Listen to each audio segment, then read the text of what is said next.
50 ఏళ్ల స్వర్ణోత్సవం జరుపుకోవడం విధంగా ఒక టెక్నీషియన్గా ఎంబీ రఘు గారిని నేను అభినందిస్తున్నాను. గొప్ప జర్నీ అతనిది. ఎంతో మంది మహాదర్శకులతో పనిచేశారు, మహానటులతో పనిచేశాడు. అన్నిటికన్నా ముఖ్యం ఏంటంటే ఇంకా అదే ఉత్సాహంతో కొనసాగుతున్నాడు. అందుకు నేను ఎంబీ రఘు గారిని అభినందిస్తూ, ఇంతమంది వేదిక మీద ప్రముఖులు ఉండడం ఒక గొప్ప విషయం అయితే, ఇందులో చాలా మందితో నేను తొలి సినిమాలు చేశాను.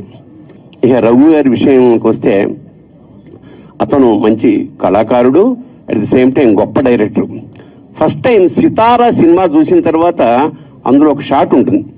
ఆ పాత రాజుగారి కోట దగ్గర రంగురంగుల అద్దాల మధ్య ఒక అద్దం విరిగిపోతే అందులోంచి భానుప్రియ కన్ను ఒకటి మాత్రం స్పెషల్గా చూపిస్తారు. అది ఎంత ముగ్ధుండయ్యానంటే, 30 ఏళ్ల క్రితం నేను కట్టుకున్న ఇంటికి అలాంటి అద్దాలే ఫ్రేమ్ తయారు చేసి వంశీ గారికి చూపించాను. అందుకని మన రఘు గారు కూడా, అంటే రఘు నిరంతరం నాకు ఒక కళలాగా అనిపించేవాడు. అది నిజం చేసుకుంటూ మా ఇంటికి అలాంటి అద్దమే ఏర్పాటు చేశాను. శుభం భూయాత్, ఇంకా మంచి భవిష్యత్తు ఉండాలి రఘు గారికి.